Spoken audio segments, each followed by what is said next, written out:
नमस्कार, नया सवेरा कार्यक्रम में आप सभी दर्शकों का स्वागत है, जहां पे हम झारखंड राज्य के ऐसे 16 जिले की कहानी आप तक पहुंचाते हैं जहां पे मुख्य धारा से भटके हुए लोगों की वजह से कहीं न कहीं विकास रुक गया था। पर केंद्र सरकार और राज्य सरकार की मदद से आज यहां की स्थिति बदल चुकी है।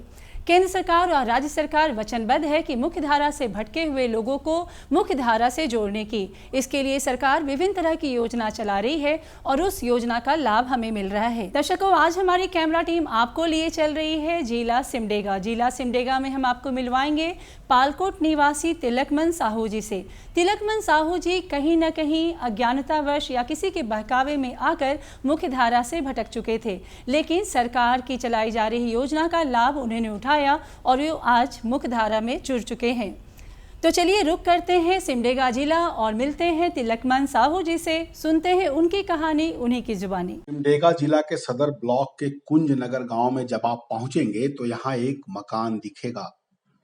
इसी मकान में तिलकमान साहू उर्फ दीपक नामक व्यक्ति अपने परिवार के साथ रहते हैं। तिलक अब पिकअप वैन चलाकर अपने घर परिवार का जीवन यापन कर रहे हैं। वे अपनी पत्नी और 2 बच्चों के साथ हंसी खुशी जीवन व्यतीत कर रहे हैं। तिलकमान साहू उर्फ दीपक के गांव में विकास का कार्य भी बड़े पैमाने पर देखने को मिल रहा है। सरकार की योजनाओं का लाभ न सिर्फ उनके परिवार बल्कि पूरे कुंज नगर गांव के लोग उठा रहे हैं।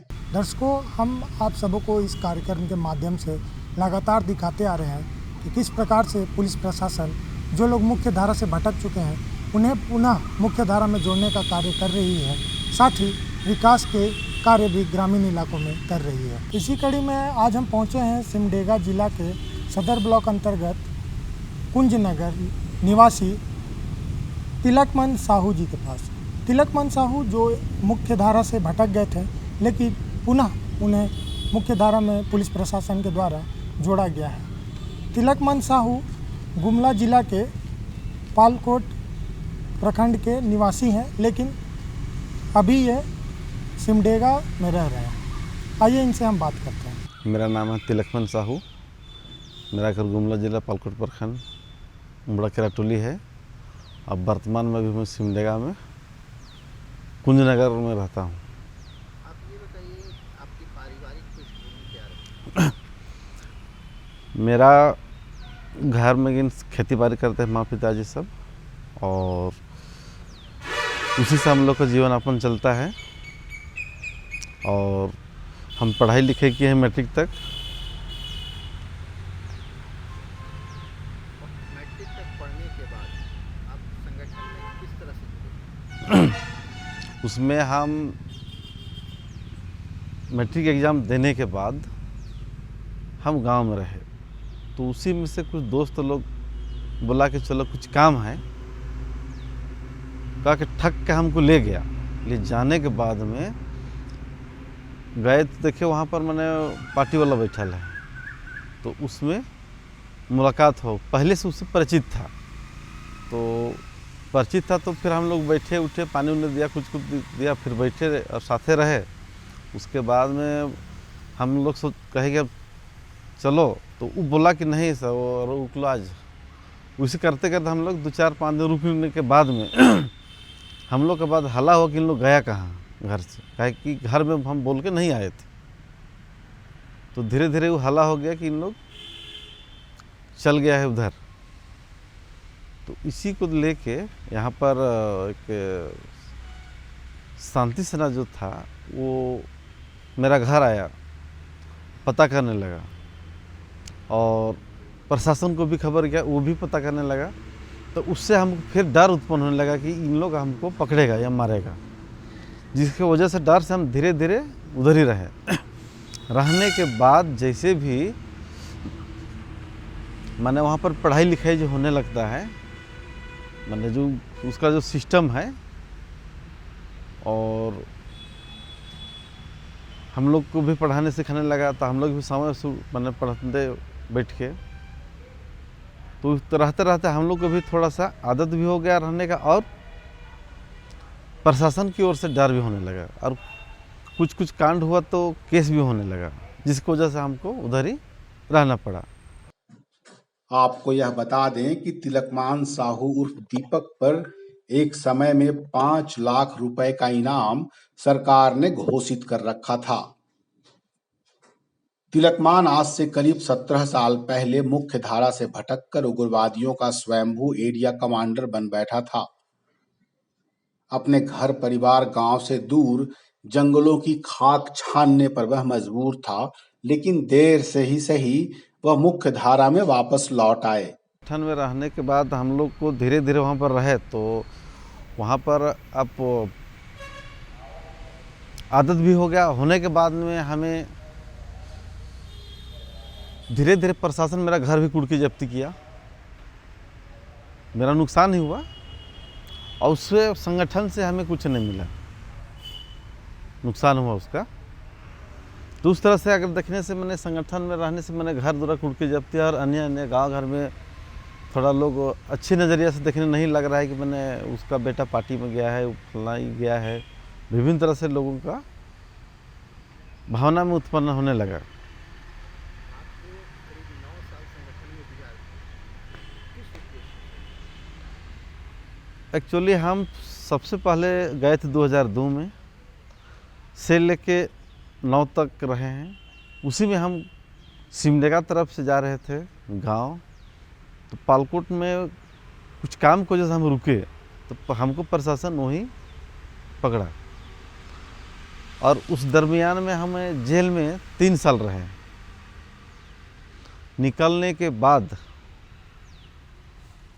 जिस पर हमें कुछ केस में रिहाई हुआ, कुछ में बेल लिए, अब निकल के हम गए थे।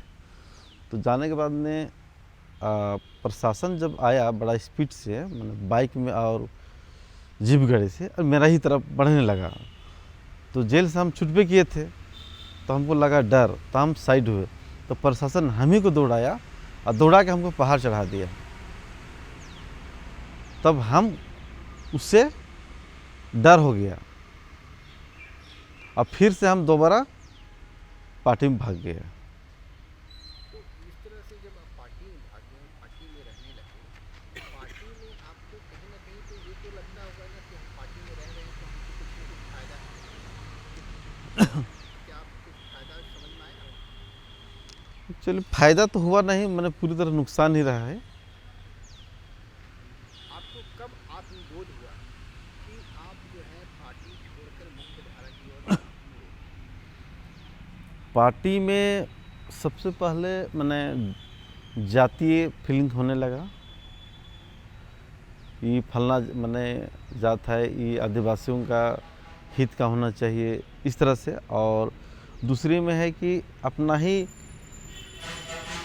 समाज के लोगों को लोग आगे पार्टी में भी बढ़ाने लगा और जिसका नहीं है उसको वही मैंने इज्जत नहीं करने लगा। इस तरह से मैंने होता ही रहा हर बार, और जिसके वजह से कि आज बहुत लोगों में कि अब होने लगा, सबका मानसिकता टूटने लगा, जिसके वजह से आज लोगों को जो भी सरेंडर जो कर रहा है करने का मूड में है। यही कारण है कि लोग जाति फीलिंग है और इज्जत थोड़ा कम होते जा रहा है, तो लोग धीरे धीरे भाग रहा है और प्रशासन से संपर्क करके लोग सरेंडर कर रहा है, मुख्यधारा में आ रहा है और मुख्यधारा का जो फायदा है वो लोग उठा रहे हैं। मुख्य धारा में आने के बाद आपको सरकार से क्या क्या लाभ? मुख्यधारा में जैसे हम गए सरेंडर किए, सर्वप्रथम हमको 5 लाख प्लस 50,000 रुपये कैश मिला। उसके बाद हमें जेल हुआ। इस बीच कई बड़ी घटनाओं को भी अंजाम दिया गया, जिसमें तिलकमान साहू उर्फ दीपक का नाम भी आने लगा। देखते ही देखते उसे एरिया कमांडर घोषित कर दिया गया। पुलिस उसकी तलाश में जुट गई। एक दिन पुलिस को सफलता मिली, तिलकमान साहू पकड़े गए। करीब 3 साल जेल में रहने के बाद जब वे बाहर निकले तो फिर गांव घर न जाकर जंगल की ओर चले गए। आत्मसमर्पण नीति के तहत सरकार द्वारा 5 लाख के इनाम की घोषणा हुई। तो एक्चुअली इसमें है कि पार्टी जो डिसीजन है वो डिसीजन के हिसाब से हम लोग चलते थे। तो कुछ जगह पर पार्टी डिसीजन ले लिया है, जैसे रोड नहीं बनने देना है, तो हम लोग उसको डिसीजन के अनुसार उसको बंद कराए हैं। और कहीं पर मारने का भी रहा, जो बिना गलत कर भी हम लोग उसको किए हैं, वो भी पार्टी डिसीजन से हुआ है, अपना मेरा कोई व्यक्तिगत डिसीजन नहीं है। मतलब कि आपको लगता है कि आगे वो गलत हुआ है, हाँ, वो गलत हुआ है, हम लोगों को नहीं करना चाहिए। नहीं करना चाहिए। जैसे कहीं एक हुआ, कुछ महिला लोग का हुआ घटना, अब जो भी हम लोग जो किए हैं वो पार्टी डिसीजन से हुआ है। डिसीजन जो जैसे निर्णय किया उस हिसाब से हम लोग किए हैं। जैसे रोड वूड बनने का चाहे तो अन्य जो भी घटना हुआ है वो पार्टी डिसीजन से हुआ है, यही कारण था। और कि हम आज सरेंडर करने का मूड बनाए और सरेंडर किए। तिलक मान को मुख्य धारा में वापस लाने के लिए विभिन्न प्रकार की योजनाओं एवं जानकारी का भी प्रचार प्रसार किया गया, जिसकी सूचना तिलकमान साहू को ही। उन्हें लगा कि यह एक अच्छा मौका है अपने घर परिवार के बीच जाने का। उन्होंने आत्मसमर्पण नीति का लाभ उठाया और पुलिस के समक्ष हथियार डाल दिए। जैसे हम जो मन बना के सिलेंडर जो किए, उसमें हमको बहुत सारा गलतियां मिलने लगा।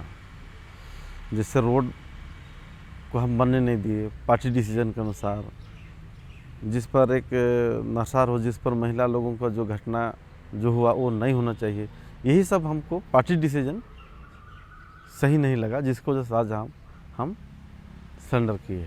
आज जैसे हम सरेंडर किए, आराम से घर द्वार में रह रहे हैं उस तरह से। और अन्य जो भी भटक गया है उन लोग मुख्य धारा में आके अपना सरेंडर कर। सरकार का जो सरेंडर पॉलिसी के नियम है के तहत लोग अपना फ़ायदा उठावे, यही मेरा लोगों से कहना है। घर परिवार अब पहले के मुकाबले बहुत खुशहाल हो गया है। इतना ही नहीं, अब तो गांव के कई वैसे लोग हैं जो तिलकमान को काम में सहयोग कर आमदनी कमाते हैं। अनीता देवी है मेरा नाम। हम कुंज नगर के रहने वाले हैं। पति का नाम आपका? पति का नाम तिलकमान साहू है। तो तिलकमान साहू जी तो एक समय में था जो सब भटक गए थे, तो उनके बारे में आपको कैसे जानकारी था? उनसे आपका शादी हुआ, उनके बारे में कब से आप उनको जानना है? उनको हम 2012 से जान रहे हैं। फिर 2012 से जान रहे हैं, 2014 में इसके पास आए, फिर रहे इसके पास, घर में रहते थे। फिर घर में रहे फिर मतलब बाल बच्चा हो गया, उसके बाद ये आए ऐसे लौट के, फिर अभी अच्छा से हैं। तो क्या लगता था जो इनके बारे में जब आप सुनते थे, जो ये एक समय भटक गया है, तो कभी मन में डर भय नहीं लगता था जो किस तरह से मेरा जिंदगी कैसे चलेगा?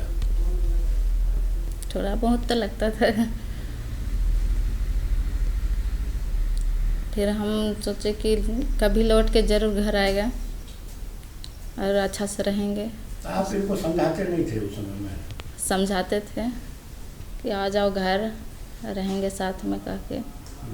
कितना बात मानते थे आपका? बहुत बात मानते थे। सरकार की तरफ से जो भी सुविधाएं मिल रही है उसका वे लाभ उठा रहे हैं। साथ ही साथ गांव का विकास भी बड़ी तेजी से हो रहा है। इन लोगों के द्वारा इधर सिमडेगा जिला और गुमला जिला में कई नक्सली घटनाओं को अंजाम दिया गया था, जिसके कारण पुलिस उनके पीछे पड़ी हुई थी, खोज रही थी और वो लोग इधर उधर भागे फिर रहे थे। पुलिस से काफ़ी ज़ोर शोर से छापामारी अभियान चलाई हुई थी, फिर भी ये लोग पकड़ा नहीं रहे थे। उन लोग के विरुद्ध में इनाम की भी घोषणा की गई थी और उन लोगों के परिजनों से भी संपर्क किया गया। उन लोग को समझाया बुझाया गया कि ये लोग सरेंडर करें और सरकार की भी, झारखंड सरकार की एक आत्मसमर्पण एवं पुनर्वास नीति जो निकली है उसका लाभ उठाने के लिए उनकी जो विशेषताएं हैं, ये सारी चीज़ों को उन लोग को समझाया गया।